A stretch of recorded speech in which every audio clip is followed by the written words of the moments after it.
Housing prices in the Philippines have declined for the first time in 3 years. Real estate firm warns of a crisis in condo oversupply in Metro Manila. Home Filipinos urged to take advantage of lower condominium rent prices in Metro Manila this year.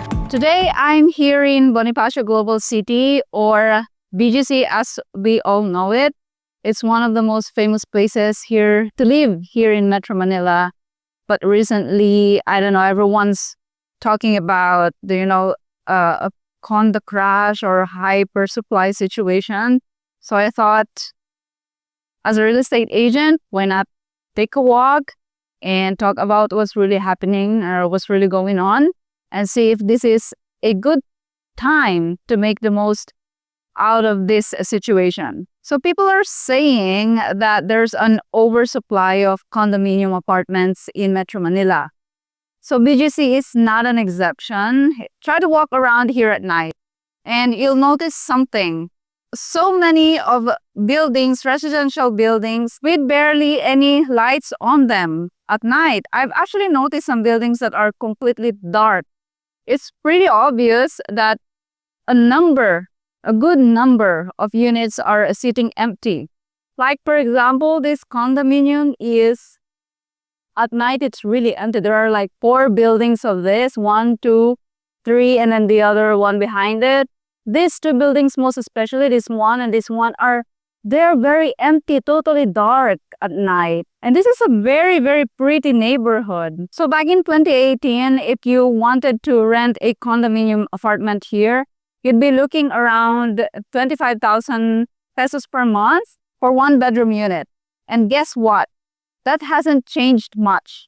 Even now, the cheaper condominium apartments still start about the same price range. But those higher end units, the ones that used to go for like 45,000 to 50,000 pesos, are now being rented out for way less. Like, for example, I've heard some people renting 56 square meters, 2-bedroom apartment for just 30,000 pesos monthly. That's crazy if you think about it. So while overall rent prices haven't exactly crashed, you can definitely find better deals now on units that were considered premium a few years ago. And honestly, that's where the real opportunity lies, right? By the way, as a real estate agent who sells upscale condominiums, upscale only, guys, I was really wondering who are the #1 buyers of condominium apartments here in Manila before, when I was not yet a real estate agent. But now I know. I don't know with other properties, but for the kind of apartments that I sell, which is the upscale apartments, who's buying all these units? They keep building non-stop. So based on the names and profiles that I've seen, they're usually Chinese nationals, Chinese Filipinos, high-level working or Filipino entrepreneurs, and Filipino Americans. So a lot of Chinese nationals bought apartments units and canceled those accounts. They canceled it because of the withdrawal of the Philippine offshore gaming operators, or the POGOs in the Philippines. A lot of these gaming companies also used to rent entire building for their employees. So when they started leaving, they left behind tons of empty units. You've got a lot of supply, but not enough demand. POGO ban in the Philippines is really making a big impact on the real estate industry.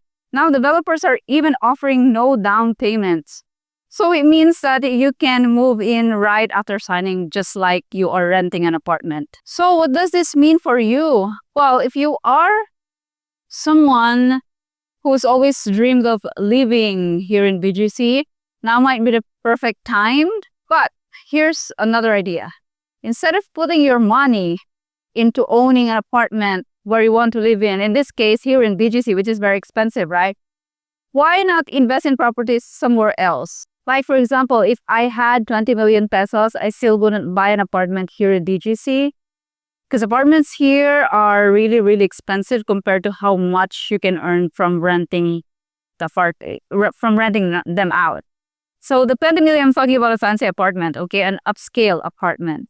Instead of buying a fancy apartment, here I'd invest in rush sale apartments in areas with high demand like Quezon City, Manila City, near schools and universities. With 20 million pesos, I could buy at least 7 units and rent them out for around 15,000 pesos. That's around $300 each month. That would give me a monthly income of 105,000 pesos. That is about around $1,800.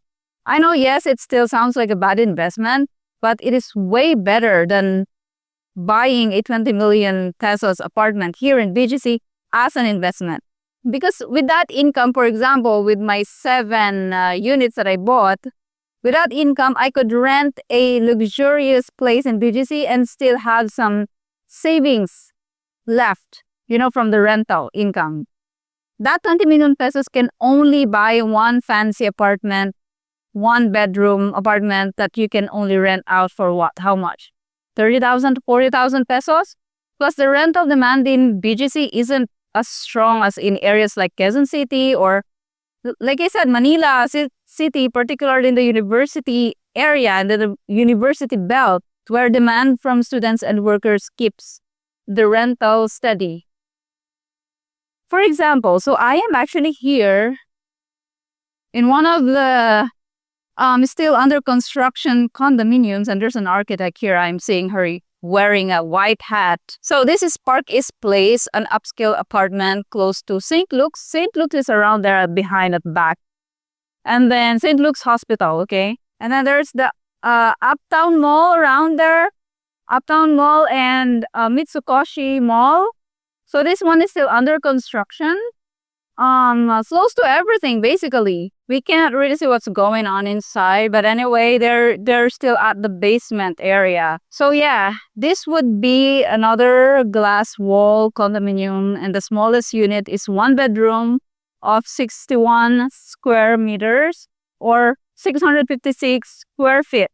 They don't have studio type. Cheapest you can get is 25 million pesos, and that's around 430,000 US dollars per unit. Okay, so real estate agents won't admit that there is a crash or an oversupply in the market. Sure, of course, that's bad. That's so bad. That's really bad for business, right, to say that. But anyway, I know for a fact that many property owners are actually rushing to sell their units because their money is stuck. It's tied up in their investment that isn't giving them any returns. There's no ROI because they couldn't find tenants. Some are even willing to sell their units at a loss or at least just, to recover, like break even, just to recover what they've paid so far, even if they haven't finished paying off the property and they already have the unit.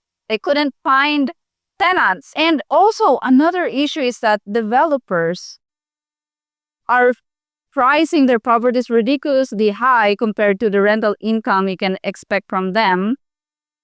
What's worse is many of these apartments don't even meet good quality standards. From my experience and from my friends' experience and, my observation, the construction quality of most units is not good, really. It's very disappointing. Cracks, leaks, tiles popping, bathroom where the drain is here, the floor drain is here, and the water goes there on the opposite direction. Those are just simple and like petty things, but those are very important to the user. Unfortunately, this is a common problem in the market, as many developers, I think they cut on budget because they try to make, they try to like maximize their profits. By the way, guys, that Park East Place that I showed you earlier, that's still under construction. So this is the closest mall, and this is the I don't know, it's a fancy mall here in BGC in Uptown, and it's surrounded by all of these big offices, like I said, JP Morgan Chase, and these are also high-rise residential condominiums, residential apartments that are fancy. some of them are fancy. This is expensive to rent in this one. It's expensive to rent in this one, and most especially in that one. The cheaper ones are those ones. Those are cheaper condominium. You can actually find a bare unit for 25,000 pesos on those kinds of condominiums. Although those cheap ones, they look like the ghetto apartments in Europe. But here, they're not ghetto. They just look like. And you know what? It's not only the condominium apartments. Offices in Metro Manila, even in BGC, are also sitting empty. So some buildings have been vacant since their construction was completed, even before the pandemic, actually. The crazy part is developers are even offering like crazy, insane incentives, like to agents to sell their offices, to sell their office spaces. And I'm talking about like really, really big office spaces. Local, it's like high-rise office spaces like this one. Like this one. They are empty. I've seen some of it. I'm actually selling some of it as well. They have been empty since even before pandemic because they are new office buildings, but no one is occupying them. Even with these extravagant incentives, finding buyers or businesses that are willing to, to buy like almost 1 billion pesos office is very hard. Yeah, most companies are cutting their offices in half now because of the remote work and work from home setup. So, is the real estate in Manila crashing? I wouldn't call it a crash, but it's going through some changes, yeah. For renters, this is a golden opportunity, I think, to live in a prime area for less money. For investors, it might be the right time to negotiate and pick up properties at a better price. But as always, real estate is all about timing, research, strategy. But one thing's for sure, BGC isn't going anywhere. This place is still one of the most exciting and most alive areas in Metro Manila. If you really dream to live here and you have that money, buy pre-selling condominiums like, the one that I showed you, Park East Place or Aurelia, for example, that one behind me. It's ready for occupancy in the first quarter of 2025. By the way, Aurelia is a smart home, very luxurious. The price ranges from $2 million US dollars to $3.6 million US dollars. But, that's out of our budget, right? But if you deserve it. Go for it. We have the money. You want to live here. Yeah, you worked hard for it. You deserve it. Go for it. But if I have money, I'd still invest, I think. You just need a good strategy.